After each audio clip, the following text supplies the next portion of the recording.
This episode of Snake and Banter is brought to you by eSportsBet, the industry's leading crypto odds matrix. Did you know right now you can not only bet on esports, you can actually bet on soccer/football games at the World Cup? Indeed, you can see there. And obviously, you can go ahead and they have their own bonus attached for that. But if you've never put crypto onto eSportsBet, where you can bet on all CSGO, Blast, all the rest of it, all the CCT, all those smaller tournaments, they have their classic first-time deposit bonus of 50% up to 200 USDT, just using the referral link in the description box below. Right, this is going to be another episode of Snake and Banter, the show where me and Mauisnake talk about things usually about the same. Here's the thing, it sounds like it's a really varied show, but if you notice, the only downside on this show I've noticed is we can be indulgent because we pick our own points. So the joke is, like, Maui can just talk about big every 2.5 months. I can just talk about device every episode or simple or something like half of the show really is just like packaging my petty complaints into like a talk show point, you know. So there's a lot of that going on. But with that said, on this episode, well, we're having a guest on every episode, to be fair. I don't think we ever did more than one where it was just the two of us. That's an interesting angle. Probably should try some every now and then when someone's not available, but I haven't really thought of that. I just went in the guest route. So you might have seen Tech Girl here on the America's RMR for the major and some smaller tournaments, some of those smaller lands during the year. And obviously she's worked in many other games. And if you are part of that, I don't know, 5K people or whatever who saw it, you might have seen my appearance on her podcast where, believe it or not, and it was kind of a different take from normal Maui, because what I did was I talked at length about anything I wanted to talk out with a lot of like spicy sound bites and references and analogies. So, you know, it's kind of a different feel to usual, you know. I actually watched the whole thing. It was pretty good. You had some gems in there. You had some good stuff about the industry. If anybody's in the space or looking to get in the space, I think it's a good listen. Tech Girl's hosting it pretty well too. Yeah, true. Also, I will just say as well, I do that thing where like I actually do it consciously now. I do essentially call out people who are my friends and colleagues. Like when they listen to those episodes, they'll definitely be, you know, that famous meme of like, I feel spoken to. Like if you were like someone who works on desk with me, you watch one of those episodes, you will absolutely be like, is he talking about me? I am. But understand, I did it in a polite way and I just didn't name you. So whatever I said what you were doing that was wrong, fix it. Doesn't have to be awkward, does it? And then, don't worry, I'm also the sort of person where I don't feel any shame. So I'll meet you again and shake your hand and just don't even give a fuck. I'll smile right to your face. Don't even worry about it. So, okay, Tech Girl, here's the thing. Obviously on that episode, we did talk about the idea, like what if we were on a desk? Like, but so I'm expecting to bring some spice on this one, right? I want to see, you're not the host now. We're here to listen to what you have to say and to see what your brain comes up with. So, and it's your fault, whatever you say now. You can't just blame the analyst. So what we'll do is we always start with the guest. So what is your good point that you're bringing to the show for this one?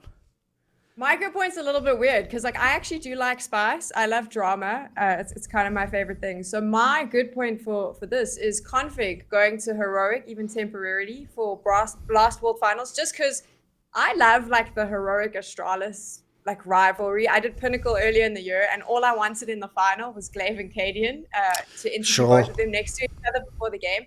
That was vetoed by k0nfig, not k0n actually. I think it might have been k0nfig. But besides the point, I like that there's this rivalry. So the fact that like, you know, k0nfig was out of Astralis because of the fight in Malta, the Astralis rivalry. Now he's going to stand in for heroic. There's so many like cool, spicy stories there. Just from the first for me is obviously like the hero's return, if you like, because I actually rate k0nfig as a player. I think this is his chance for him to return and possibly show that he should be picked up by another organization. But then there is also something kind of fun about the fact that he has to get removed from Astralis. Obviously, I think that their hands were tied. But his next, well, not his next appearance, he did play online, but like his next LAN appearance is with heroic. I just love that. So that's my good points. I'm really excited for that. I don't even care how heroic does. I just like the idea of k0nfig walking out in a heroic shirt, to be honest. Okay. Where you at, Maui? Yeah, I mean, I wanted k0nfig to continue to play for Astralis regardless of what happened there. I know that he did obviously get into that incident where he took himself out of commission by he injured himself in such a way that he couldn't keep playing, which is something that's completely irresponsible. But I also think that Astralis would be in a better place today if they had him. And also just in a greater sense, I think I've kind of made my stand for how I enjoy artists and athletes for my whole life. Just like I separate the person from their work. Like, I don't necessarily, I can hold Anyone, that against anyone them on coming a to personal mind at sense. the moment? No. Maybe don't reference anyone. But I think we can all guess, what Maui might be talking about there. Sure. Yeah. There's recent ones, but there's ones that like farther in the past too. This Okay. is a stand that I've just had it for like most right. of my life. You just have to, if you just get mad at everything someone does outside of the game, then you're gonna end up basically like just yelling at the clouds. You're gonna be mad at just about everything. Sure. By the way, along those lines, I definitely agree with both aspects of that. Like, for example, you don't have to agree with what k0nfig did or think like that's relevant. Like, you don't even have to think he should stay in Astralis. You can separately just want to see him play Counter-Strike again. He's a brilliant Counter-Strike player. And then, by the way, that's even the angle where it's actually tough if you're Astralis, because I totally understand, especially now that more details came out, why they kicked him. Like, actually, if you look at it, I didn't even thought of this before Richard did his video, actually. He's the one who made this point. I didn't even thought of the angle that, like, technically, because he couldn't travel, because if you remember, even though he injured his leg, it was in such a ridiculous fashion that he was actually told, like, don't fly out of Malta, basically. Like, you could injure yourself on the plane, like, it could cause, like, I don't know, some sort of blood issue, I assume, or something with the bone, right? And so because he was actually trapped there, it turns out he couldn't have attended the RMR. Like, we thought maybe, he was benched, and maybe it was like a disciplinary thing, or maybe they were bringing another player. No, it turns out he actually did just basically leave his team in the lurch at the 11th hour. They went to an RMR that they failed, and so in doing so, yeah, it did cost them potentially millions of dollars, like all the sticker money, all the tournaments. So, like, that was bad enough. But the problem is, and this is why esports is always going to be a place, by the way, where there are these characters that can make mistakes or do more questionable things, because the problem is his talent outweighs that if you're just judging it in the server. Like, the analogy, you might know this one, Mauisnake.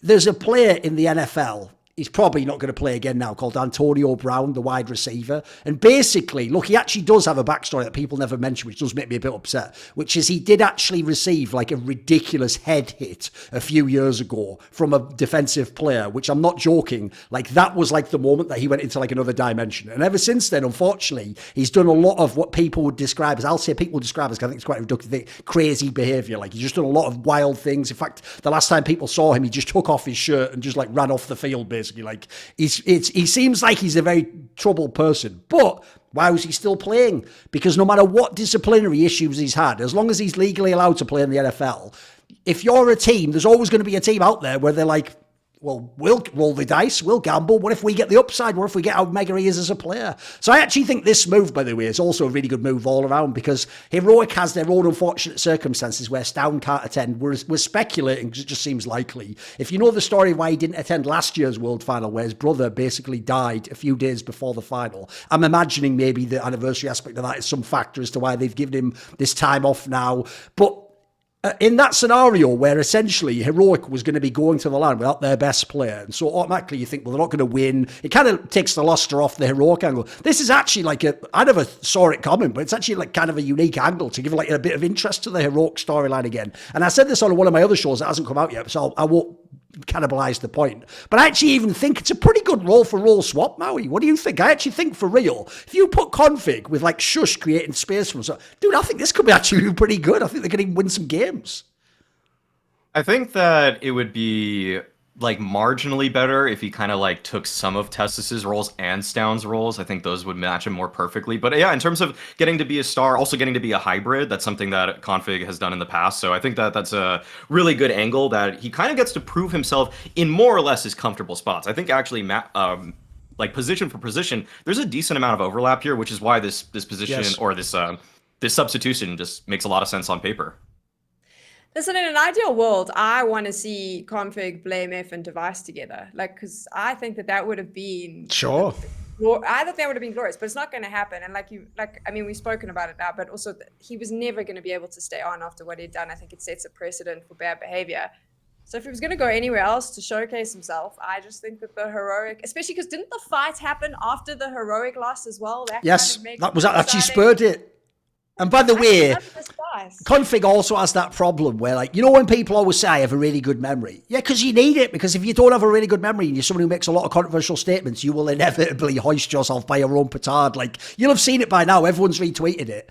Last year, Tech Girl, k0nfig actually did a tweet himself during that whole drama with HUNDEN and the Heroic players, where it was implied some people thought maybe the players themselves knew about like the cheating that HUNDEN was doing, and he did a tweet himself where he basically just said like "fuck Heroic" and did like a middle finger emoji. So It's like, brother, you gotta like at least delete it when like they announce the fucking move or something. Like, don't just leave that tweet out there in the wild ready to just come back to you. So it's just also that just shows you, by the way, like k0nfig was always flying a bit, by the seat of his pants to some degree. By the way, I'll make a small prediction now. I know this is a wild thing to say, but I believe it, right?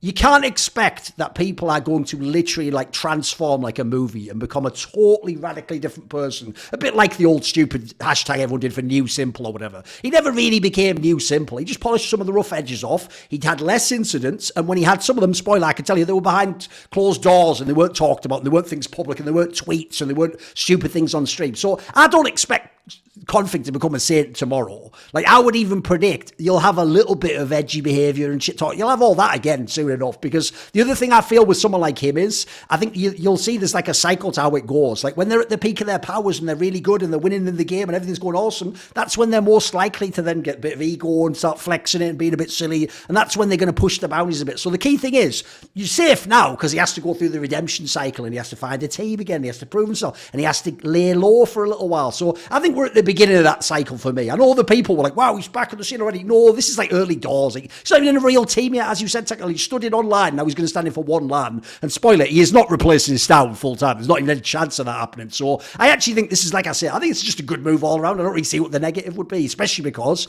it's not even a permanent move. It's just a chance for him to sort of show off on a team that otherwise would be dead, for this event at least. So, right, go then, Maui.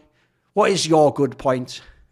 Yeah, I really like the fact that Valve went to change out Dust 2 and bring in Anubis. I guess it could have been a handful of maps, actually, from my perspective, but I'm just glad that they chose Anubis because it's the first time since Cash that they actually included a community-made map as opposed to bringing their own creation into it. And so I think that the guys that made this, Roald, JD40, Jakuza, I think they actually did a really good job with the map, and I think that it also sets a really nice precedent for what Valve may do in the future, where instead of doing these in-house maps that I think we've seen suck ass, I think we are now going to get some maps that are actually a little bit better. Like, compared to Ancient, compared to Vertigo, this map plays so much better. It looks way better. I think it's just way more thoughtful in terms of the layout and design of it. So if they're going to start including community maps and they're willing to actually pay these map makers, one, it's just that we're going to get better maps in the pool. But two, it also actually spurs on this economy or these people that are actually going to probably work harder on making community maps with the hope and the intention to sell it to Valve.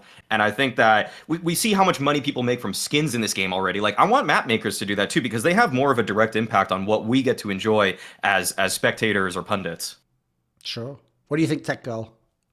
I'm excited about it because it's the same thing. I like the community aspects. And I also just think it's going to elevate competitive play. But if we start getting more and more of the community making maps, people are going to think about things that we haven't thought about, just add a little bit more extra to what we're seeing. But also, I just think it looks really pretty, which I like, because I think visually it's a really nice map. And from what I've seen so far, the gameplay on it looks quite fun. So I like the idea that they're now opening it up a bit. And I think it's important for the longevity of the game as well. And from a competitive point of view, just making sure it's a bit more fun.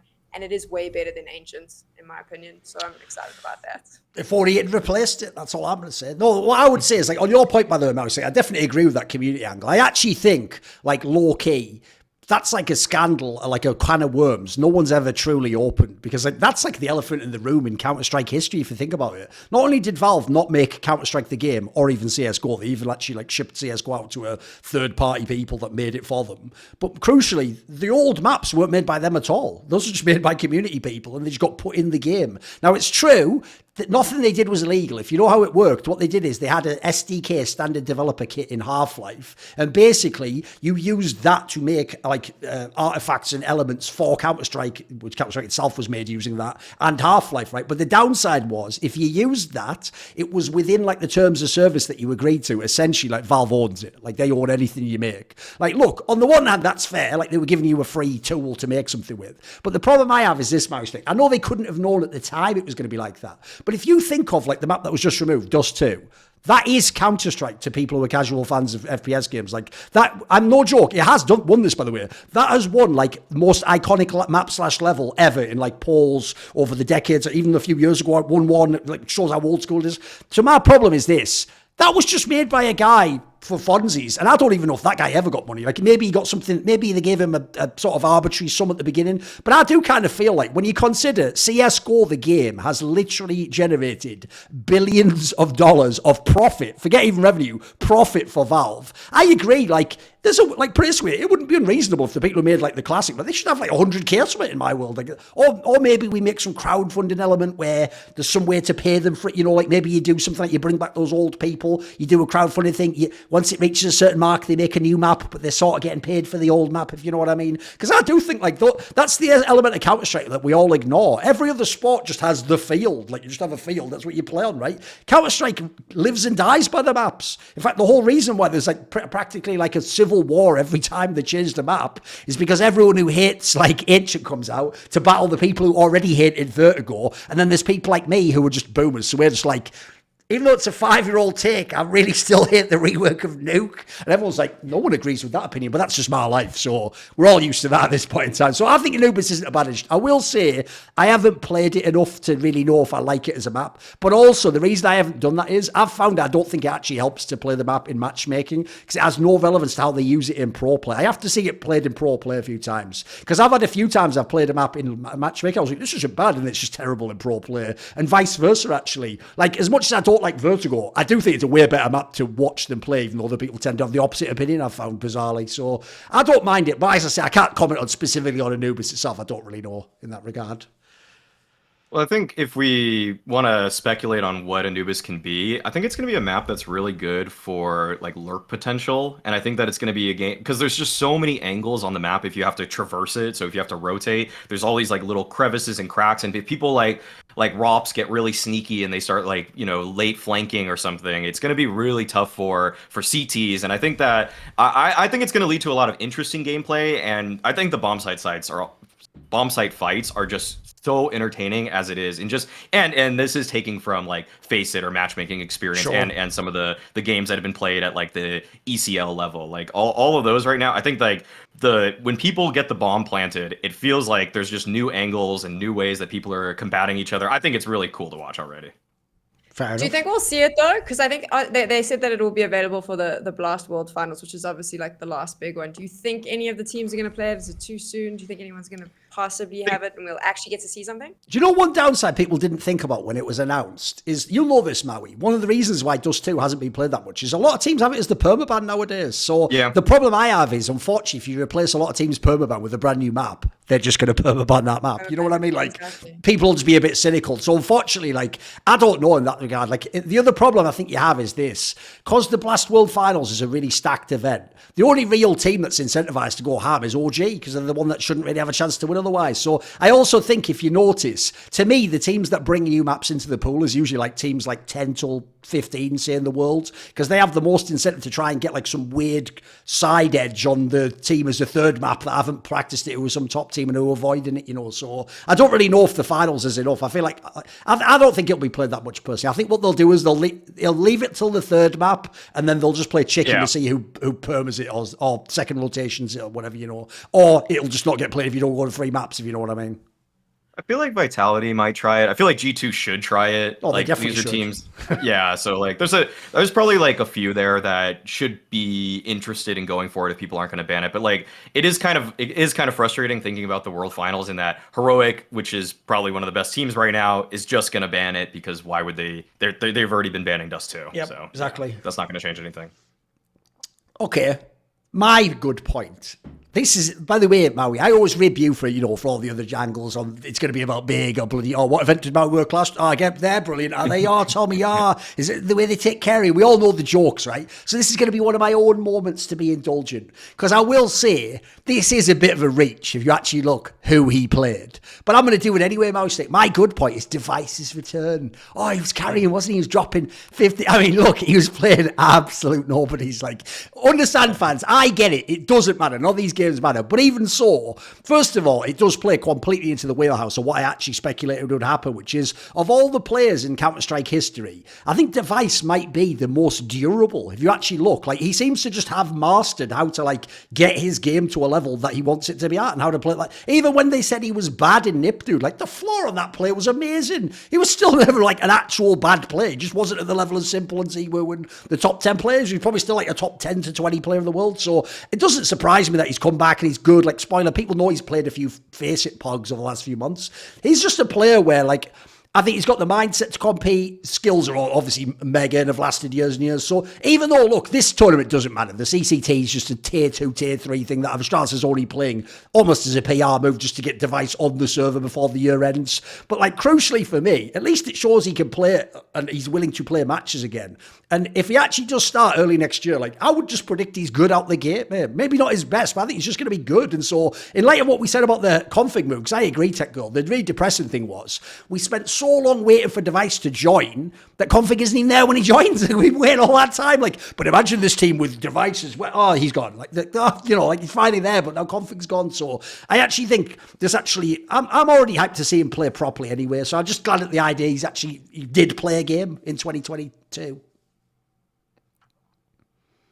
Anyone jump in? Yeah, go for it. I was Go waiting. for it. I was trying to be polite. But, like, I'm psyched. Like, I'm super psyched about this. I love dev1ce. I loved him when he was on Astralis before. I'm excited that he's back. I'm glad that he's popping off. My concern is the rest of that lineup as it is right now good enough, right? Because his shoulders, are they really big enough? Even with Blame F's biceps, I mean, I just don't know if it's enough. Like, I feel like they're going to have to make a few other changes, and that's my only concern. If you're not making the changes now, then what we're going to spend the beginning of next year trying to figure out what that looks like.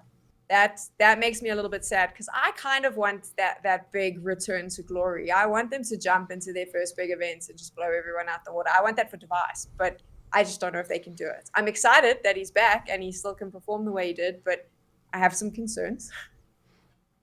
What I find really funny about the situation is kind of like without anybody really noticing, Astralis just kept playing with Mister instead of using Farlig as a rifler when they brought in dev1ce. Like, they've never addressed it at any point. They haven't even said he's bench strength. I know exactly. I was looking for it. I was like, shouldn't Farlig be a better rifler than Mister? Surely, because at this level, I mean, he even on T side did use the rifle sometimes. Like, sure, CT would be a little bit awkward for him, but like if he's just playing those kind of anchor spots or what Mister was doing, I think he's probably more skilled than Mister. So I don't get why he's not in the lineup. But I know there was that rumor that they were shopping him for Stair, trying to swap him out, do a 1-for-1 with Sprout, which I actually think would probably benefit both teams. So I don't know why Sprout's too concerned about that. But no, I think that right now with dev1ce, my big take about dev1ce is just that, yeah, I think he's going to be really good too. I don't think that there's going to be really much catching up he has to do. He's always been more on the cerebral side. Of course, incredibly skillful. I think already in the games that he played against Heat, I only really caught some of the Heat game, and I saw that, like, you know, if he gets like a window of opportunity, he's pretty good at just hitting the headshot as fast as possible. So I'm not really concerned about that side of things. And he actually played like fairly selflessly. Like, he wasn't just like usually I think when a guy comes from Face It after playing for super long, you probably think, oh, is he going to be too selfish? But no, I think he played well within the system. It was kind of the other people on the roster that to me didn't seem like they held up their end of the bargain. So for dev1ce, I think that this is just kind of like there's very little you can hold against him after with all we're hearing from NIP's side of things, where it's like dev1ce wanted to play, or at least that's what Richard intonated, that dev1ce wanted to play, NIP didn't want him to play so that they could use basically welfare to pay him as opposed to paying out of their own pockets. I mean, all of that information. You know what? You know how mad that is if you think about it. Because the reason, so like I've always said, if people don't know, half of the information me and Richard have revealed about Astralis, half of it, which we're clear when it's the distinction, by the way, is real sourced information. But the other half is you just guess, because basically you have to try and figure out like what's Nickel and I am up to today, and you just try and figure out this is what the angle could be. And if you notice, I've nailed a bunch of those, even though I didn't always have the inside info. Like I told you, for example, there never would be a 10-man roster. That was just a way to make it not look like the players going inactive and trying to negotiate to go elsewhere. We're trying to go elsewhere. It made it look like, no, we're just, developing talent or some bullshit. But even so, like the reason why the Nip Astralis one has still more layers to the onion is because think about the combo. You've got Nip and Astralis There's fuckery on both ends. Like, who can even unravel it? Because Yeah. the genius there is you couldn't even figure out who the actual bad guy is. Like, is it actually dev1ce or is it Astralis or is it Nip? Like, fucking hell, like, no one knows. So, yeah, as you say, that's an angle that no one even thought of. Like, in theory, you're right. Like, they were using the Swedish government to pay this guy's salary to not play Counter-Strike. Yeah, and I think that dispels the notion that this was dev1ce taking like an extended Yes. mental break that I think some people became pretty skeptical Yes. skeptical of, and it almost felt exploitative of that label of like Yes. mental health. But in actuality, it's not even dev1ce necessarily wanting to stay down and stay on the bench. So It's more like I'm just mental glad that he's wealth, playing if again. anything, you know. Yeah, So. yeah, or I mean, it's actual wealth. Right, true. Yeah, no, it's physical wealth. Exactly. Yeah, it's hard coin. Yeah. Although it's a cashless society in Sweden. But enough about flushes, tax. But I don't know, whatever. You figure out the joke. We'll focus group that one. By the way, the cool thing is as well, it's also just nice, Maui, to, by the way, as an aside, I agree, people from Face It can be quite selfish. So shout out PGL Stockholm, Major 2021. But also on other news, actually, this is my roommate that's coming back now, Mauisnake. You might not know this, but for the last few years, every time I've been walking around in that penthouse apartment I've got in Fallen's Head, dev1ce has the other room, doesn't he? Because he's been owning the game. By the way, I only did that. That wasn't even that good. I only did that because I did say to Fallen on Twitter that like I won't roast him on Twitter for the next month because he took that picture of me at that event. But this isn't Twitter, Fallen. Understand? I have a multifaceted approach. I check the terms and conditions. I only agreed to Twitter. On Jaws, you still get this work. Don't even worry about that. So don't even worry about that. It's all good. It's all good. If the bonuses I mentioned at the beginning of the episode didn't tickle your fancy, then they obviously still have the classic bet forgiveness up to 100 USDT for your first crypto bet. If you bet and lose, go to the Discord, discord.gg/esportsbet. Tell them Last Free Nation or Thorin sent you, and they will credit you up to 100 USDT, depending on what your initial stake was. Pro tip, I always say, put it on an underdog. Like, you know what? Maybe England against France or something. Yeah, who knows? Chuck it on an underdog and see. That way, if the underdog comes through, then you get the multiplier. If you lose, then you get your original stake back. Bish, bash, bosh. Bob's your uncle. Right, okay, let's move on now. So here's also where it could start to get a bit spicy because we're going into the bad point category now. So Tech Girl, what is your bad point? I think for me, it's that Jaxon's obviously announced that they are shutting down. And I know like it's a controversial thing because a lot of people think it's a bit tabloid junky. But for me, I mean, I said this at the start with my good points. I like the drama behind the scenes. I watch a lot of football. It's the same when I say football, Maui, that's soccer, just so that we're clear. But like... Catching strays, okay. Yeah. You're just a designated American, Maui. Don't worry about it. Yeah, I guess since we're out of the World Cup, it is football. Yeah, it's fine. There we go. But I like the drama behind the scenes sometimes. And I do think it also adds like a little bit of spice because at the end of the day, like, yes, we all like watching everyone play, but some of those stories make it more entertaining. I think it is fun when Heroic face off against Astralis because you know there's a little bit of beef there. It makes it a little bit more interesting and you can jump in a bit more. So I just don't think it's good for the scene when we see more media houses shutting down. It's obviously like a thing that we've seen lots of, but I don't like the idea of there being only like a select few voices in the community outside of the tournaments giving us that information. So for me, that's the bad point. I do think we need more stories and we need more places where that content can live and with different voices. So that would be my bad point for this one. I don't really that label that people gave it, that it's tabloidy. I don't entirely agree with that sort of depiction of what Jaxon was doing, but I also think it's not even bad if they were doing it because I actually think that it's viable. It should be viable to have different types of news sources in the space. Like, I don't know if anybody here follows that TLDR newsletter, but they kind of they work their, I mean, the way that they operate, they insert a lot of opinions. It's kind of editorial driven. It's very much like you get the personality of the writers in the newsletter, and I don't think that's a problem because if you want to just be like HLTV and be fairly sterile, very straightforward, then that's fine, and you can just carry out those interviews, which really aren't. They're written just to basically consume what the player or the coach or the interviewee is actually saying. They're not meant to like drive you to think anything necessarily. And I think that that's something that really, like, it would have been cool in this space if it got a little bit more memey, if it got a little bit more jokey, if people started to fling a little bit of shit just to make things a little bit more interesting at times. Like, I'm not trying to say like let's just rip out the foundations of the scene and make it a total joke, but I also think that having a position or a place for that which Jaxon was kind of doing. Not saying that they were full blown going all in on it. I think that's fine. I actually like. I don't think that everything needs to be so hard, fast, just like pure, like the sterile is the word that I used before. I'm just gonna say that's just kind of what I read as HLTV, and I want more things that are just different. Hard agree. The other thing as well, like I've got a few angles on this. So first of all, like on the point you made there, Technical, about the fact that like a media house is closing. Now that's obviously sad because loads of these big websites just close after a year or two. They don't get much of a run in them as it is. And unfortunately, that's because for some reason esports media is like a super accelerated version of what happens when people invest in teams and leagues. If they invest in teams and leagues, they sort of get that it's going to be like 5, 10, 15 years before they're going to like make money, before they're going to be in a great position. They know that you buy into essentially like occupy part of the space, and then you hope the whole industry rises, and it's like a rising tide carries all ships. That's the logic, right, of why people, believe it or not, will, by the way, to this day would potentially buy an Overwatch League slot or buy into the LCS or something, games that in theory people think have plateaued. The problem is in media, I've heard this way too many times, and it really makes me wonder how they build what Jaxon was going to do, because in this particular case, I'm just speculating. I don't know behind the scenes what they did. Maybe we'll find out in the future. But I know a lot of those sites, the Upcomers of the world,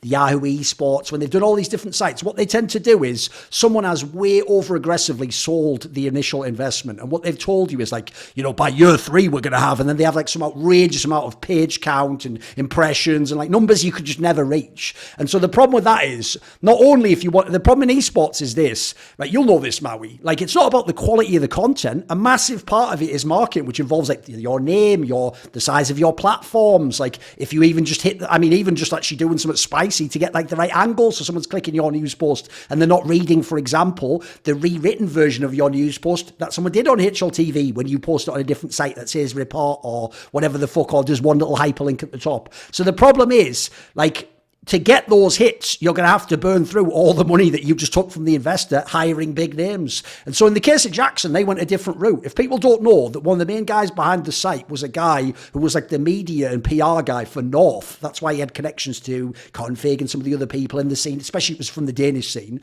So he already had his little niche, which was he knows the Danish space. He has all these different, all tier 1, tier 2, tier 3 level. He has all these different contacts. And actually, the reason I want to touch on the, because he was even saying himself when it closed down that actually they'd been doing like almost like record numbers. Like they'd done like millions of views off the config stuff alone. So that's the saddest part, because what that implies is real success didn't even move the needle. They were still getting closed down. Whoever decided, the money guy at the top, that wasn't enough. So that makes me just think, unfortunately, either that guy had an unrealistic expectation or he was sold one. Because unfortunately, there are some people where the logic is like, look, say whatever you need to get the money and we'll just have to figure it out after that. We'll just have to do whatever it takes. In terms of the tabloid angle, I actually think that's whack as fuck.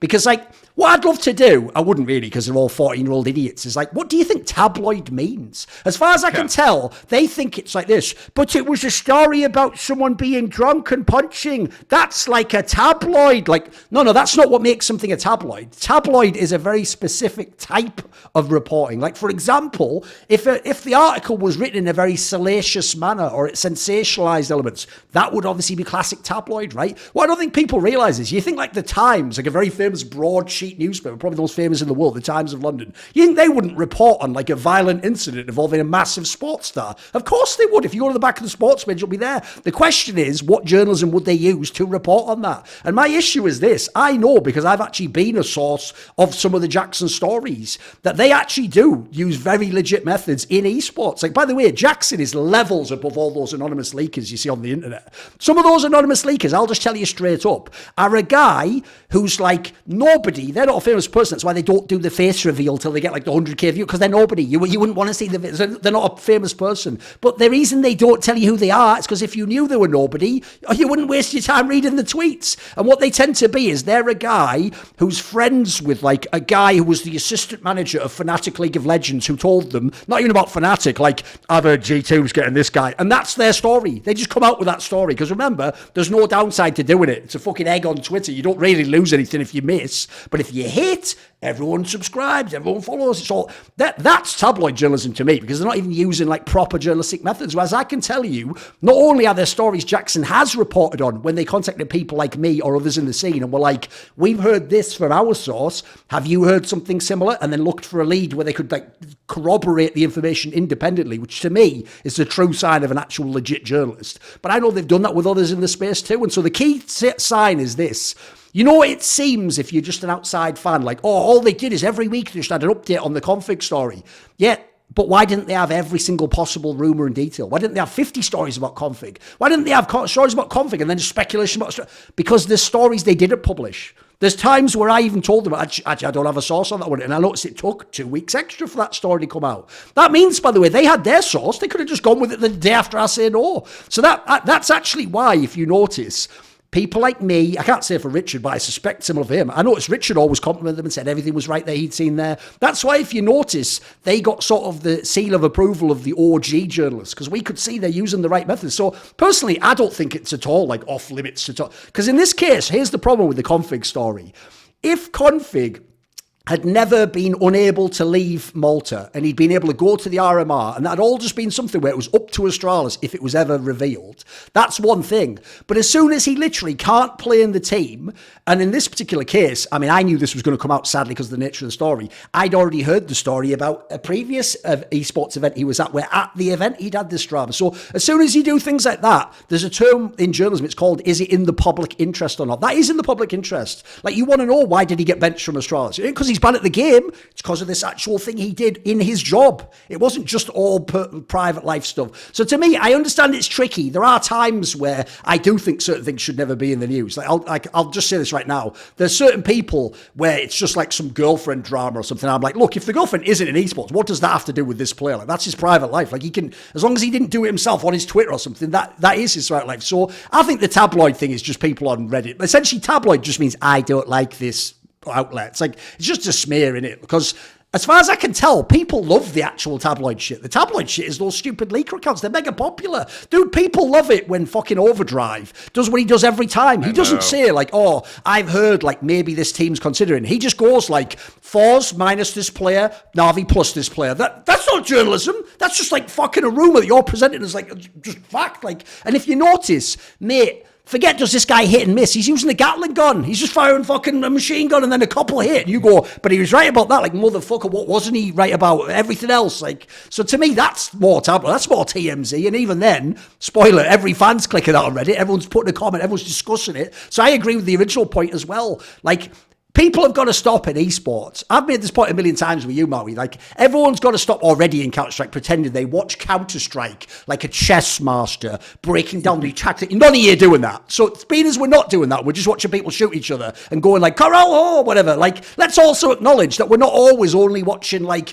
this is about this. I think this player would be a better entry here. Like, sometimes we want some drama. Sometimes you want to know, like, oh, this guy. Like, I'll give you an example. You're talking about their tech girl, an angle that was never reported. It was actually Richard who said it on By the Numbers late last year, was that after that match where they had like the bragging rights match at Blast Fall Finals, Richard heard from someone that like k0n and Glaive or something like squared up backstage or whatever.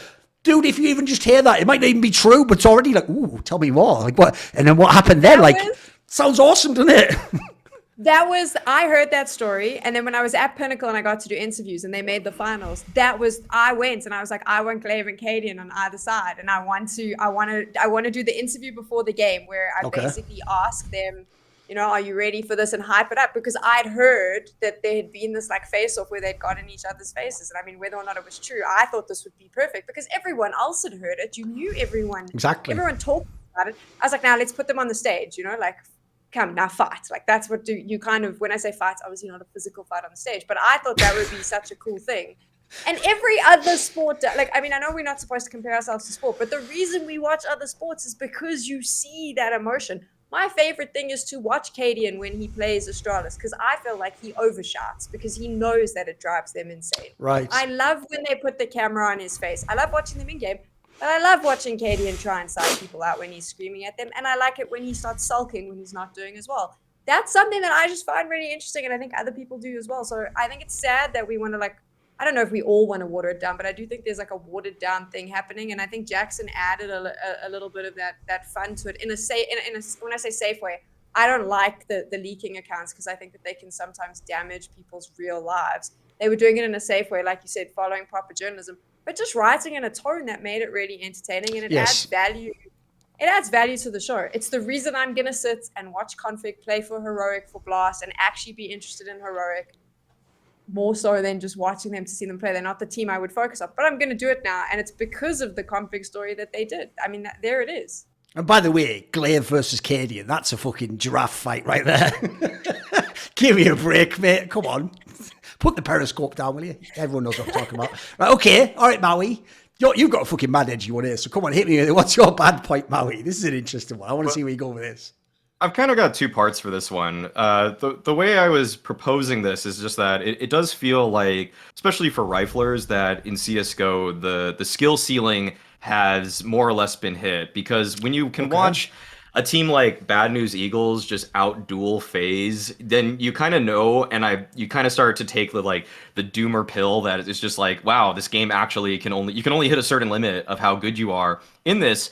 But the second part, and where I have a little bit of hope, is that I think that the A1S nerf is actually going to make the playing field a little bit less even, because the time to kill on that gun was just actually too fast for going for body shots, such that even some, I would say lower skilled pro could still defeat Nico in a gun duel, because even if he hits the AK if he's gonna hit the AK headshot in 500 milliseconds to react to that guy, he's dead, because it took 400 milliseconds for that guy with an A1S to kill him. So I think now with the A4 and people kind of switching back to that, there's some hope for this. But I do think that with this game, in terms of like movement, in terms of aim, it's very rare nowadays, or at least it has been very rare, to see riflers actually stand out. And I think that's kind of why you sort of saw Axile fall off. I think that's why Nico's still pretty impressive, but you can still see these guys kind of come out of nowhere and just be incredibly skillful, like Exertion, for example. He looks incredibly skillful,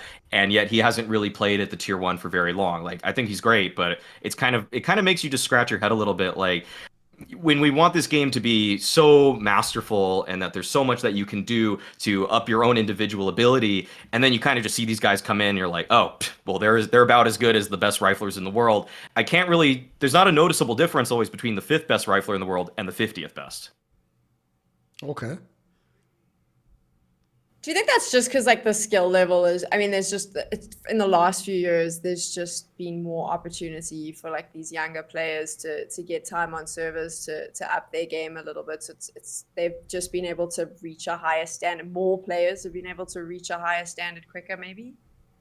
Yeah, I mean, it's definitely due to the fact that there's a lot of ways you can train to be good at this game, but I also think that the game's mechanics themselves don't allow you to actually push it. If you wanted Counter-Strike to be a little bit more skill-based, I think you would probably increase the move speed, the hitboxes would be even smaller, make it so that people have more movement options in general. Yes. Because now I do think that it's really tough for there's ways you can outplay somebody in a rifle one-on-one duel, but so many times it just feels like it's starting to feel like a 50-50 rounding corners for a lot of the top players. And I think that's something where it's kind of taking away the star power of a lot of players. But on the other side, I mean, another point I didn't hit or purposely excluded is that I think opping is where the most skillful players almost have to go to now, because that's when you can truly see some of the best players in the world are consistently delivering. But for riflers, it's you just flip a coin and it's this rifler of the day is going to top frag in the server.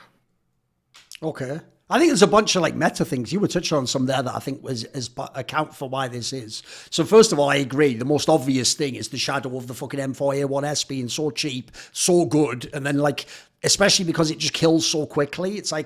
It's just too forgiving. The joke is, I'm not exaggerating. I normally never go off solo play stuff for esports stuff. But when they made that change, Maui, I literally loaded Counter-Strike up and just went into a CSTM. And I was like, this is actually going to be just way too OP. Even when I was just playing with it, I was like, this is just easy. They've actually made spring. The joke is, if you miss one bullet, who cares? It's so fast, you're just going to get the kill in 4 or 5 bullets. It's going to die. So essentially, if you're the AK and you're trying to tap the guy in the head, like you're saying, you get 2 chances.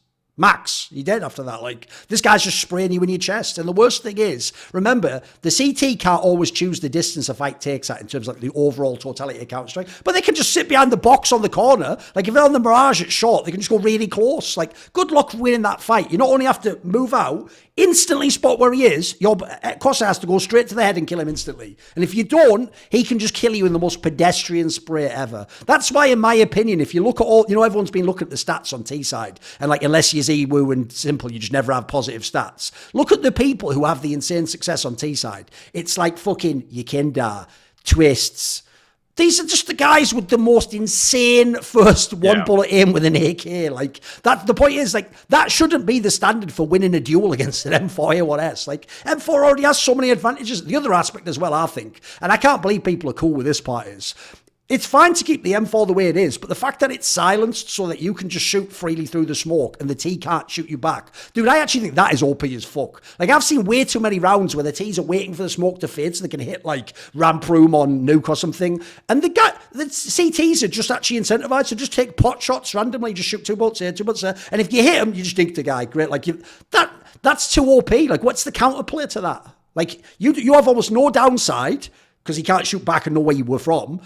And there's no counterplay to it. You have to just get lucky and he doesn't hit you. So, to me, I actually think it's funny you say that the AWP angle, if it means there's more skill there, because obviously they just nerfed the amount of bullets in the AWPs. I actually even think that's one area, now that the M4 is a little bit reduced, that there might be actually more skill parity. It's like, in theory now, AK versus an AWP, dude, if you're with a pack, 2 or 3 people, that's a pretty fucking even fight now, mate. Because even if he kills your first guy, you're trading him. If he misses a couple of bullets, he's pulling back. He's on 3 bullets now. Like, I think you're going to see actually, like, the AWPers are going to be the ones that are going to be more scarce. Like, the real joke of that move, I know everyone was crying about, like, people like Sirison or what. Like, mate, it's the Cadians and the James of the world. I want to see how they hold up. Like, it's going to get very interesting. So I sort of agree. Like, I do think, to me, the reason the majors sucked a little bit is too much of it was just people on CT. Like, the joke is the Observer you just go on the CT every time because he is going to win this duel. It's more than 50-50, let's be real. He's going to win it like 75% of the time. And if it's a really good team, there was teams that were just running up 10, 12 CT round halves if they needed to. Like, in fact, you always felt like the comeback has to come on the CT half.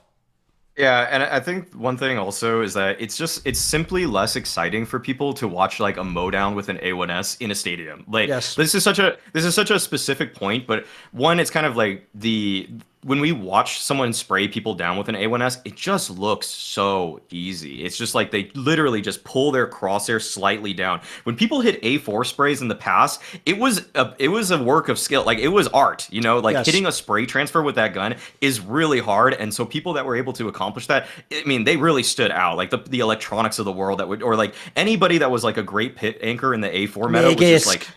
Yeah, exactly. Like Breeze, like all these guys, like they were just destroying. It looks so sick, and I think that I think that actually the A4 is coming back. Like, based off of what I'm kind of like the pros, semi-pros I'm talking to, it seems like a lot of people are switching back to the A4, and hopefully that gun comes back into play, because I do feel like what we saw in that last major was like anybody could win any gunfight. Like, I didn't matter if it was like Synopsy versus Twist. Like, it literally, like, I don't know who's gonna. I think the guy with the A1S is gonna win. That's how I'm deciding who's gonna win this fight. Indeed. Right, okay. Now we're gonna go to my bad point. Right, this is actually gonna tie into the first point in the whole show, because it's the other side of the equation, which is, it is a fucking bummer that when Heroic finally wins a real LAN, apologies to Tekla, obviously they technically won a tournament that was a small one she worked at, which for her was real, but for me wasn't real at all. But okay, a real LAN, a big one, so one that maybe in the future she could work at, who knows. But they finally won the big event after not winning the major. Obviously, I want to see them play at this last tournament with Na'Vi. By the way, the rest of the lineup's amazing. It's like all the teams you'd want almost, except Vitality, basically. Like, it's all the big names you'd want to see have the big showdown. And if Heroic had won this, by the way, was down, they would end the year as #1. They would be, for real, the best team in the world. Whereas at the moment, like, Outsiders won a tournament, but who knows what's going to happen. We have to see them here.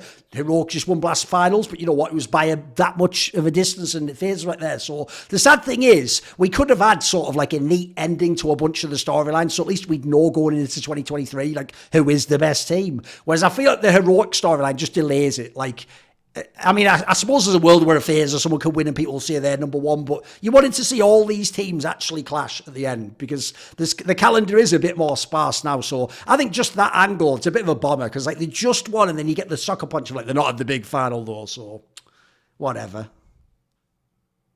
I mean, it's pretty hard. Okay, you go for it. Go for it. Yeah, I was just saying, like, I agree. I mean, one, in a perfect, this is never going to happen. But, like, imagine if they won it with config. That would be fun. But I don't think that's going to happen. But I do think that this was the tournament with the teams that are going to be in it. This was the opportunity. Because, like, Outsiders, yes, they won the major. But they have to do something else, right? So you want to kind of see them really do well at this one to cement themselves. Heroic, the same thing. And unfortunately, I think when you have to change a lineup like this so soon before, it's probably not going to be the case. But at the same time, again, we don't know why Starvin's not there, but I think it probably has to do with his brother, and I can kind of respect them for giving him that time because I think it would be a little bit unfair if it is a thing of I want to be with my family during this time. Like, we're still humans at the end of the day, so there'll be other events. But I do agree with you; it is a bit of a bummer, but it's still going to be an interesting one because I think that they can still perform to a point where we can go, actually, hold on. I always joke and say Heroic's always been the bridesmaid and never the bride because I always felt like they never quite were able to get across the finish line and perform when it came down to those big games. They've now done it. So if they finish in a good position for this one, I feel like that will put them in a good place for next year. And also, they're also the bridesmaid, of course, because they're frustrated that they're not the bride and they're open for business. They're going to fuck anyone at that turn. They can get fucked by anyone. So something like that, I don't know, whatever. Like I said, put that to the focus group. It's the wording. You've got to get the wording right on jokes, as I showed on that episode there. So come on, Maui, hit me with it. What do you think on this? Well, I mean, it's pretty hard to argue against this because you do want to just see if they're going to compete. Because I know that, I mean, I talked to Apex briefly after like the Rio Major, and he says like they're going to take a break. They're going to go full focus into the global finals. And that's what we wanted to see. We wanted to see a lengthy break because a lot of the top teams, when they came to the Rio Major, they had been playing all of like Pro League, RMR, like there's just so many events that they had to play consecutively to reach this final big event, and a lot of people kind of knew what their strats were. They kind of knew what to game plan against, and I think it's partially why we saw so many upsets. I mean, I think that there's reasons that the underdogs did better at this last event, like we already talked about with the A1S, but I also think that some of those teams were just really well studied, and now they have time that they should focus into winning this event because it is a way to, you know, close out their season. I know a lot of people, like, I mean, a lot of teams right now, like, they have so much to prove. That's the main thing. And Heroic now, it almost feels like because they already won the fall finals, because they're not using Stow, now they're just a team that's just kind of like playing spoiler. And you don't want to really see anybody just be a spoiler team in the global finals. Like, the only team, just by the nature of them qualifying, I guess, is like OG. Like, they're the one team that's like, they could play spoiler.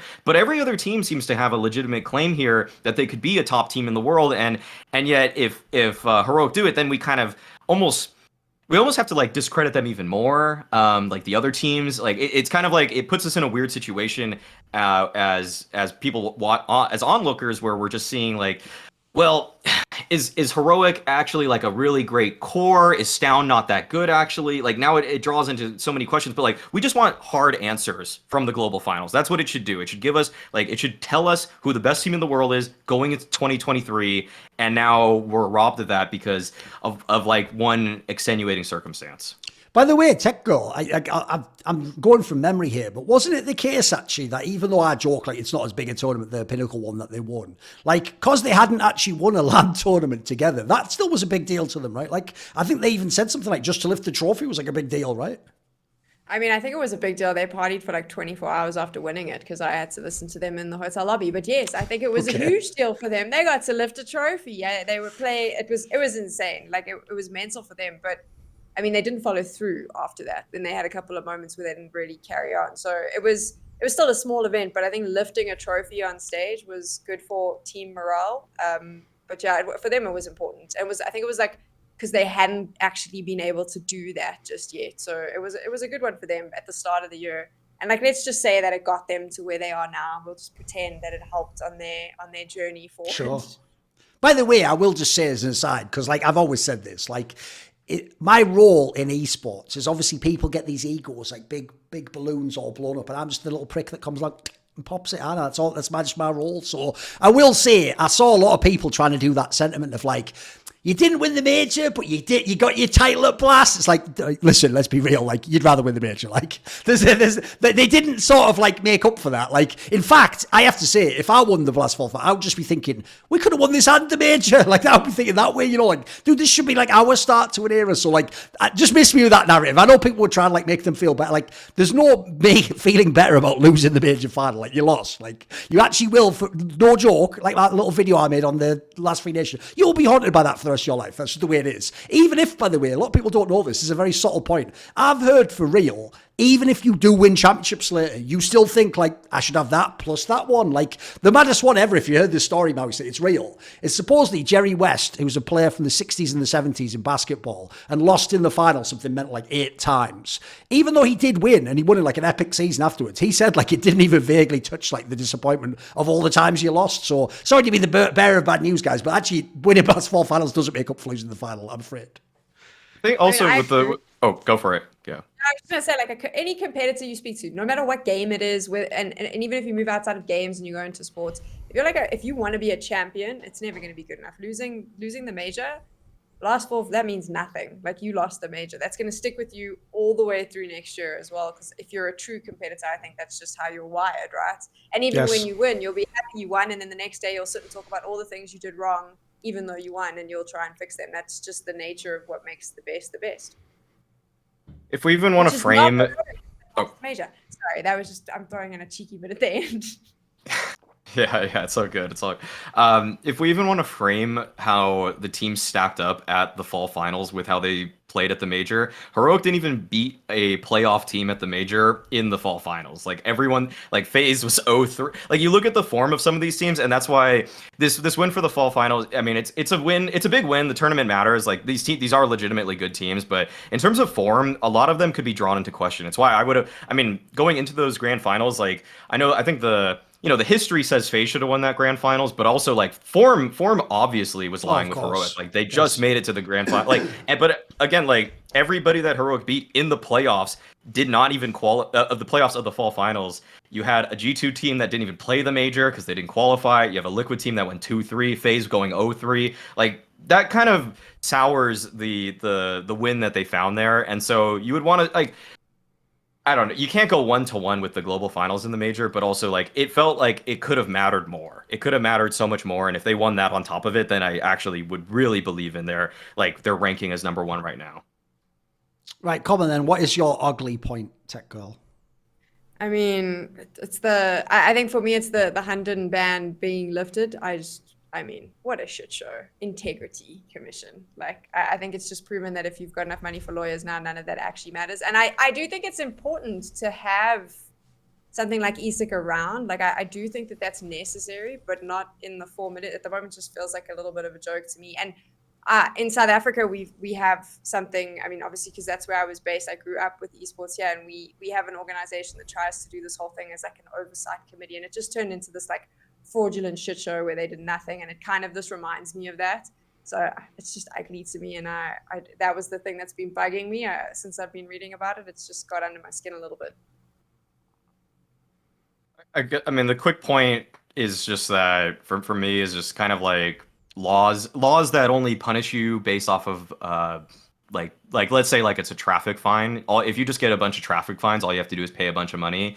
I mean, anybody that has a lot of money doesn't really care if they get traffic fines. And I feel like that's kind of the same thing now that's been revealed with ESIC. If you have a lot of money that you can like reliably pony up to just get a lawyer, does ESIC even matter to you? So that's all I've got on that.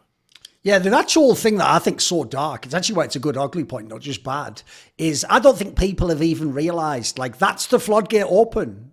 Fans don't get it because they just think, so wait a minute, they let Peacemaker off and now 100. It's like, no, anyone who gets a lawyer can just get this reduction. Now, look, I will say it's not as simple as that. Like, for example, we still have a totally separate issue. I know there's a lot of people think these are conflated, but they're not. The whole thing with like Gary and Roban and that thing with the majors, that's Valve. Valve took their own judgment on that one, and that's why hence people like Raging could just like never play a major or whatever. Like that, Valve took their own super heavy-handed approach. The problem is the ESIC one was essential because the ESIC ban is for non-majors. It's for like ESL circuit, Blast circuit, in theory, when Flashpoint or whatever, you know, the smaller tournaments, a lot of them mirrored the rule set. So in theory, that was supposed to be where it's enforced. So the problem I have with it is this, like, first of all, if you're smart, everyone should just get a lawyer. I mean, these are all top teams as well. Every single person should just use the same exact exploit that Peacemaker and the HUNDEN have been able to use and get the ban reduced as much as possible and just get playing again. Because I'd imagine basically the claim is that like you're in some way like denying these people like a livelihood, but where do you derive your authority would be the premise, right? Like they haven't broken the law of the land, for example. So I would imagine it's almost treated as though you're like conspiring against them in some fucked up way, maybe even defaming them unless you could prove in a court of law that they did what you said they did. Like remember, a lot of the investigations, the other part people miss with ESIC, the investigations are done behind the scenes and you never get to see them because that's just the nature of how they're done. So you have to actually, this is a key point, it's like being a journalist, like you'll never get to see my sources or my working out. So you have to trust that I am a credible person, that I do not lie. So that's why as a result, you'll notice there tend to be two classes of people. There are the ones who are considered the gossipy tabloid type people, and then there's the people who are the legit ones, and that's why the legit journalists, if you notice, the number one trigger for people like me and Richard Lewis, it isn't to call us like an asshole or say we're wrong. It's if you say we're unprofessional. It's if you say we lied. It's if you say we don't have integrity, because these are the calling cards of our industry. So the problem I have for the ESIC angle is, I think essentially this just shows they're a paper tiger. It's like if you just bring a lawyer, they just have to roll over, because there's another thing I think people haven't thought about. Right? The reason normally in esports that you can use contracts that might not hold up to fuck people over is because, for example, if you're a massive team, the player doesn't want to go to court because his career's now. He can't wait a year to sort this out in court. He has to play the next match and get a salary. The crazy thing about the ESIC scenario, and this is actually something I sort of predicted a few years ago when I said, how can this work if no one funds it though? Like it can't just be ESL funds it or ESL and Blast fund it. Like in a way, the players and maybe even the fans should fund it. Because the problem is, without a war chest, how do they ever do these court cases? Like, if I had to guess, they probably don't have loads of money at ESIC. They probably couldn't afford to do a bunch of these cases. And by the way, God forbid, like 10 of these coaches come at once and say, if you want to keep us banned, we're all going to court in all these different countries. Like, that's a nightmare. I don't think you can even logistically do it if you're ESIC. If people don't know, you can go and watch some old By the Numbers episodes. I think Richard even said they had a fairly small crew of people at the beginning. I don't even think they have that many people now. So the other flaw, and by the way, I'll just throw this in as well. That's also why the name itself was a reach and a half, in my opinion. Esports integrity. Motherfucker, you're barely getting control of Tier 1 Counter-Strike. Remove the esports part, mate. Like League of Legends is a daughter of that. That's like the entire world. How are you going to cover that? So, unfortunately, what I think we've seen is it's another classic example like CSPPA. Yeah, everyone wants a body like that to exist. It could do so much good for the space. I'd even say these bodies, rare opportunities, have done good. They have done some cool things. And by the way, just revealing all that bug stuff was pretty relevant and pretty key, and I think did need to come out. CSPA, some of the things they brought up were relevant. But if you can't ever enforce the things you say, it does become a bit pointless at the end of the time. And my problem is, I'll bring it back to what I've always said on By the Numbers. The fear I have, much like CSPPA, is unless you actually do what you are supposed to do, it's worse than like, well, at least they tried. No, now you're occupying the space of what would be necessitated. Like the joke is, if we do want an esports integrity coalition, isn't ESIC in their way? Like, haven't they already got that part of the market cornered? So they kind of have to do the job right or get the fuck out, I'm afraid. That's just kind of the nature of the industry. It's interesting that you brought up the money thing, though, because when I was reading up on their report where they did the whole thing on HUNDEN about how he had obviously like shared this document, and they said there that they had a forensic analyst going through. The first thing I thought when I read that was like, how the hell did they pay for that? Because that is super expensive. And I think that that's the issue, like you brought up. I just think it's a money thing at the end of the day. If you have one of these organizations that's properly funded, that has the resources or has the legal support, then you can't just lawyer up and fight them. And it is needed. Like, we do need something like that because there is these problems, and it would be good to have some sort of oversight. But if there's no money there, like at the end of the day, and it's at the end of the day, no money, and you know that if I can just hire a lawyer, and we all know with lawyers, if you've got more money than the other person, you're going to win. It kind of just makes the whole argument moot. And then it's going to be difficult because the next time they come out with a ruling, I just don't know if anyone's going to take it very seriously. Yes. What you really need, and sadly the ship's sailed, and you need like go back in time 10 years, you need it to be like me and Richard Lewis, but we're like the X-Files with Mulder and Scully, you know. Like, I'm like, Rich, I'm pretty sure Foss is cheating. He's like, I didn't see anything. I didn't see it. I'm sorry, my head was turned at the time. I didn't see it. Like, get him next time. For sure. Like, that's what you need. You need people just willing to just go to the ends of the earth. And unfortunately, dude, I actually get the vibe. This is actually the transition period to the opposite. I actually think the industry is going to become more like football and sports and become mega corrupt. I don't think it will like tune up and become awesome. I think essentially, like, even though we're bringing it up as like a silly point, it's a real point. It'll become like, if you are wealthy enough, the law doesn't apply to you. Which, spoiler, that's how the real world works, guys, in case you're not aware. Like, I always make the point on this show, if you know how industry regulation works, industry regulations always seem to conveniently sort of like allow the top guy in the industry to keep doing what he's doing, but then just fuck the guy who's trying to compete with him. Like, it's the same in this space. So the real problem is the only person who's fucked is probably like the tier 2.5 coach who got wrecked and isn't going to go to court and didn't even think of hiring a lawyer. Like, that guy is absolutely fucked. But the guys who are all at tier 1, like, you're almost a fool if you don't try it at this point in time. You is, well, you might get unbanned. Why not? Go for it. And also, I will say as well, the problem with the HUNDEN case, and this was something I struggled with myself, is because all that extra drama came out of it, like the thing of like maybe he manipulated like Nico and he knew Nico had like, you know, was on the autism spectrum, because that just seems so horrible.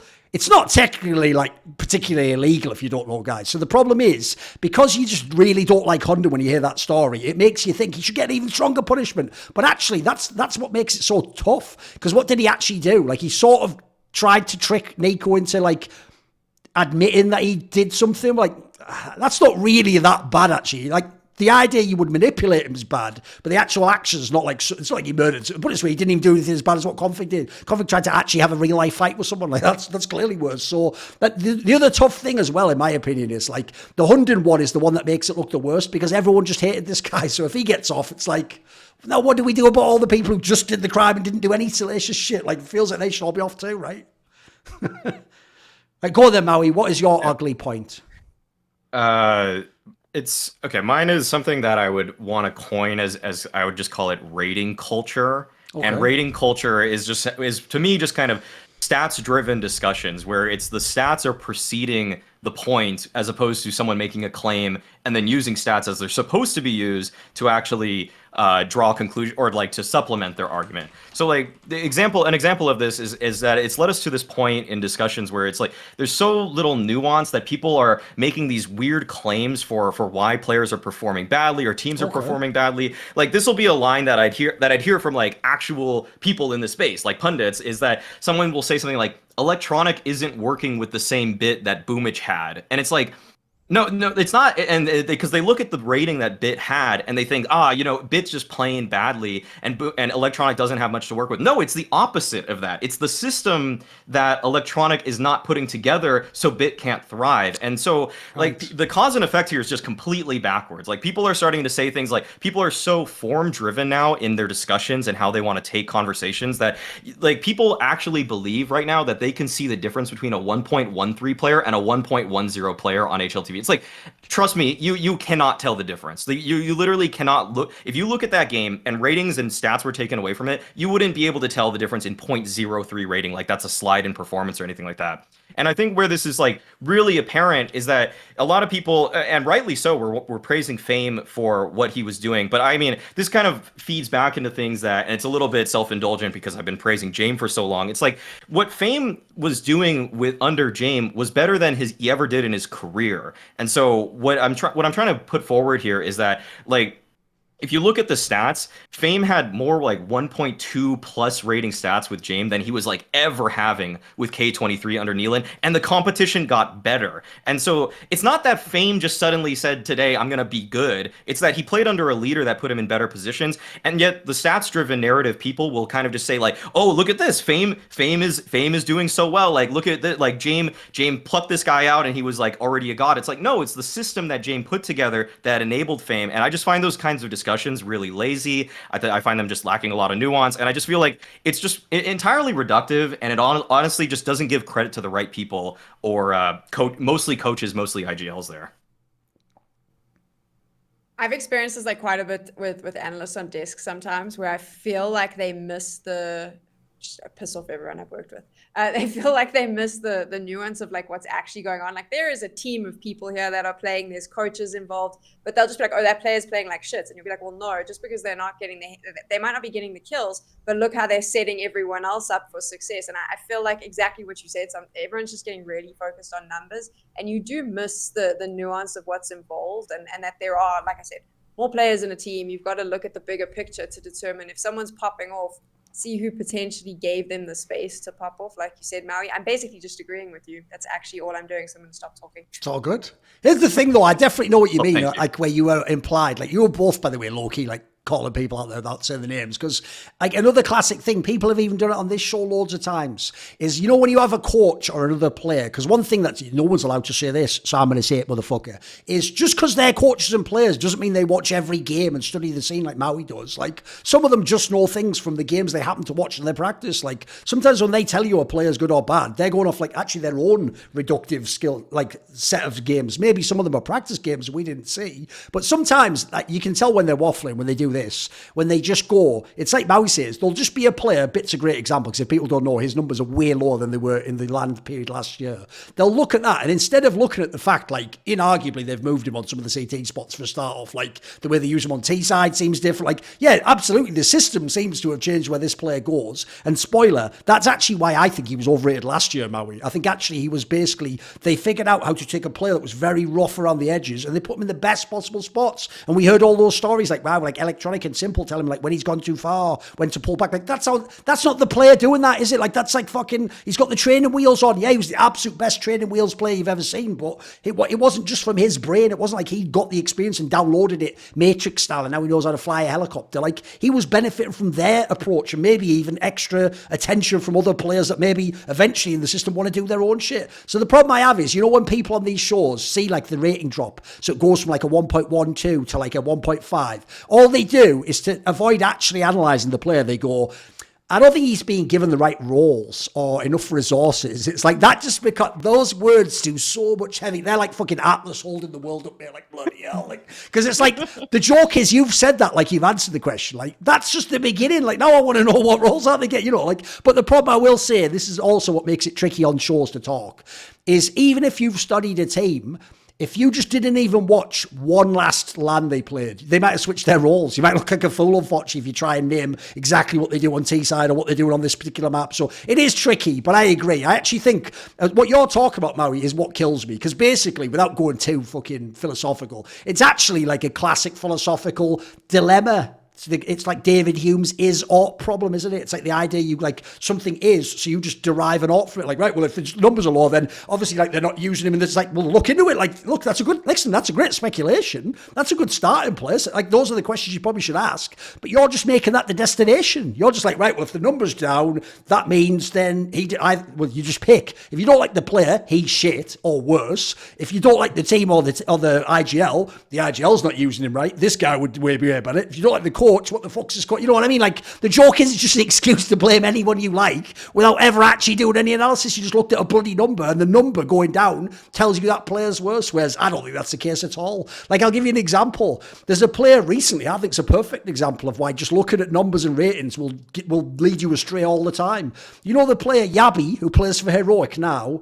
Mate, this player is about twice as good for the eye test than his stats would tell you. His stats are pedestrian as fuck. It's why everyone was going like, it's just a side grade in it, like he's not even that good. I thought the same thing. And then when I looked at how they use him in Heroic and his actual skill set, listen, he's not like some super duper player, but mate, his first bullet with the AK Maui is fucking mega. And the amount of times I saw rounds where that alone just like broke open around, won them around, like he got like a 2K that like brought them back in the numbers of it. Like that's an example there of where I don't care that he then died and he ended up like an entry player style with like an even differential. You had insane impact on the game, but the problem is the number can't tell you that. The computer isn't advanced enough to know like that nuance. Like that's like to ask a computer if it could judge that player would genuinely be some sort of shit where you're like asking like an AI to look at like a picture, like is this person happy or something? Like, you're on some like next level shit at that point. Like it can't do that. It's just telling you a basic number calculated off stuff like kill minus death plus the idiot. Like, you know, say a very simple formula if people don't know. People act like it is like HAL 9000 or something. Like,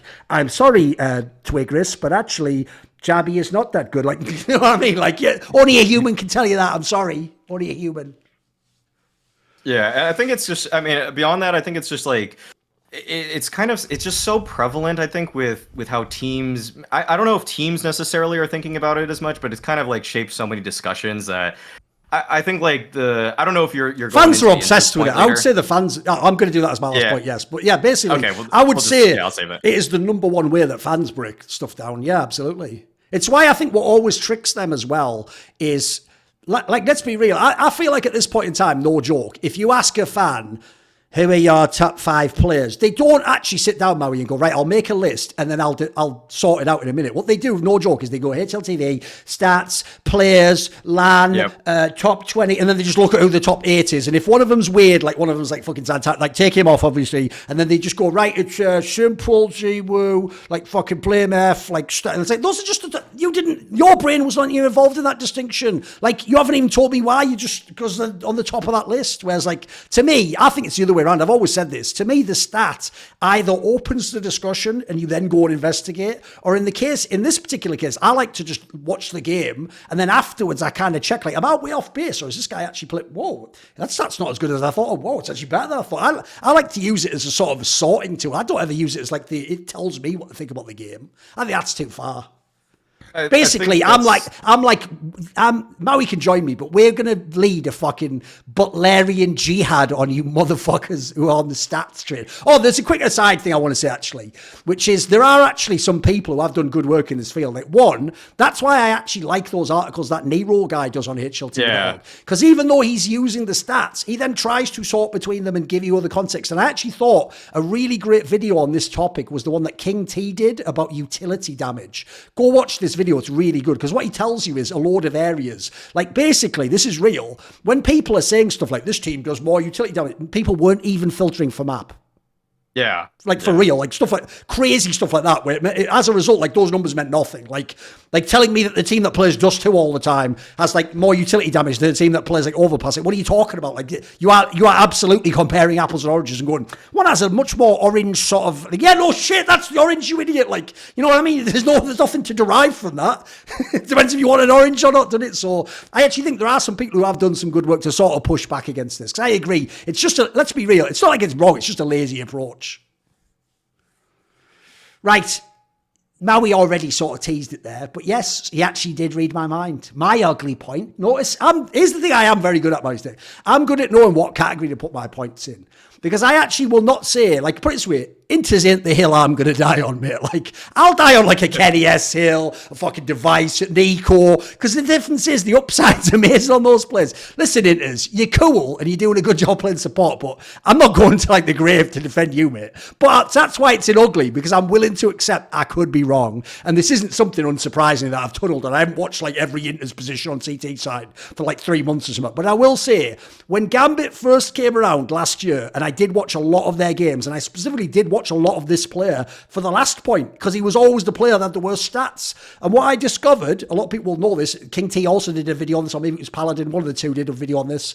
What you'll discover is a lot of the qualities that we all now celebrate about Perfecto from Na'Vi, that's interz on fucking Cloud9. He's doing a lot of the same things. He is the guy who just sometimes has to, like, not die. That's a job of his. Sometimes he is the guy who's just holding a spot on a site while someone rotates. Like, he's doing a lot of the shit roles. So the problem I have with this is, it's why I put it in ugly, is I'm not against the idea you could replace interz, or maybe someone could be better at his job, or even more importantly, I will say, if you look at the 3 LAN majors that they've played, he has done badly at the majors. Like, for some reason, that one tournament, he does have a downgraded performance. But my problem is, I genuinely feel like this is like some 10-year ago problem in Counter-Strike, where what you do is, when one of your big names, so in this particular case, let's be real, we're not even blaming any of the stars or Gambit anymore, Cloud9. Now we're just blaming Nefari, right? Except we're not. Instead of blaming Nefari, we're just firing interz. I don't get that. You know what I mean? Like, who the fuck, aside from people on Reddit, was called for interz head the last 6 months? It's Nefari, or it's Axel not showing up, or Hobbit having a shipment. No, but this was like fucking, like,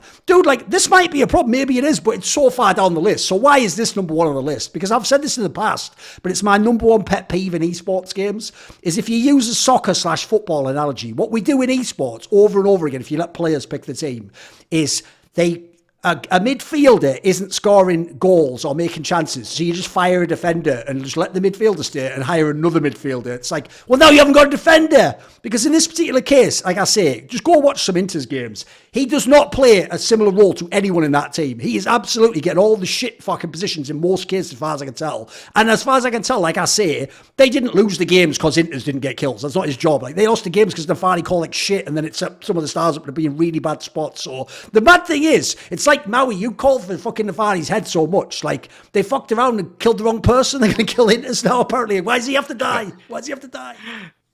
Yeah. Where are you at on this one? Come on. Because in the past, to be fair, like okay. Attack Coach Julie example, you've gone the other way on it before.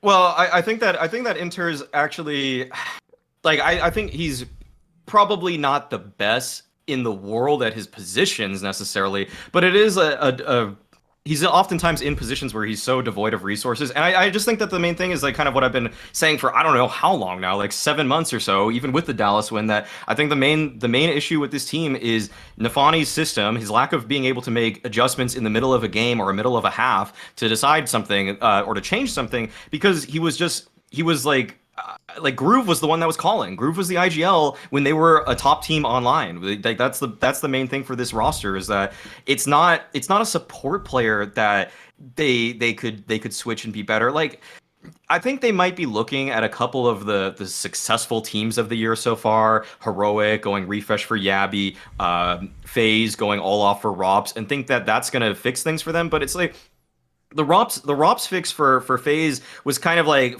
Kerrigan changed a little bit of the system to accommodate Rops, and so that they could like get the most out of him while actually making sure that their current stars are going to keep performing well. Yabby is actually probably the best one-to-one upgrade, because they kind of just threw him into those spots and he was just better. But for Interz, like, it's tough to imagine that there's going to be too many players out there that are better. I guess Forrester is what's on a lot of people's minds, but I don't think Forrester is actually one-for-one playing all the same spots as Interz. By the way, Maui, it's got to crack you up when people on Reddit say that. Because, you know, whenever they want to move, they don't just go, he plays similar spots. They go, he plays all the same spots. You're like, what are the chances? No way. By the way, there's almost no player really plays all the spots on every map. Come on. No, I don't.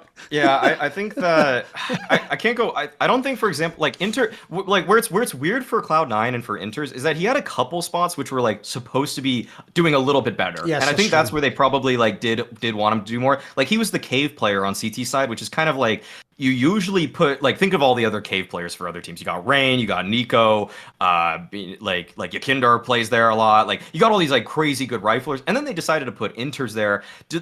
Where I draw, like, why do they throw Interz there and not Axile? You know, like, because Axile, like, and the thing is, you look at Interz's CT numbers when he was playing Cave, and it's like, he wasn't really that bad at it, but it's kind of weird that they put Axile just as that lone A defender where you usually just put your shittiest rifler. So I think that's kind of a system thing. I think they could have probably even switched, if they wanted to remove Interz, they maybe could have switched spots before they removed Interz. But I still am just of the opinion, like, Nafany needs to not be the IGL of this team, because it's been a whole year already. And where, like, some people say, like, give him time. Like, we've seen so many. Yeah, how much more time do they want? They've had it quite a while now. Like, there needs to be some urgency for this team for me. Like, I don't really buy the give them time thing. It's the most passive and kind of beta approach. And like, you might have already missed Axile's prime, by the way. You might have missed Shiro's prime. Like, it could be gone. Like, skill is so fleeting in Counter-Strike that you might have already missed your window of opportunity for this team. It might never come again, by the way. Just nice black pill for the entire team, though. Okay. Go on, hit me with Tech Girl. Come on. I'm pretty much in agreement, but I just think that, like, I get the thing that they haven't performed, so you're gonna have to make a change, right? That's how it always goes. But I don't think that the change should be Interz. I think they're gonna, if they make the change, and I don't think they're gonna be able to find a decent enough replacement. I think they're still gonna be shit, and they're gonna have to make another change. I mean, that's where they're at. I just don't think Interz is the change that needs to happen. Yeah.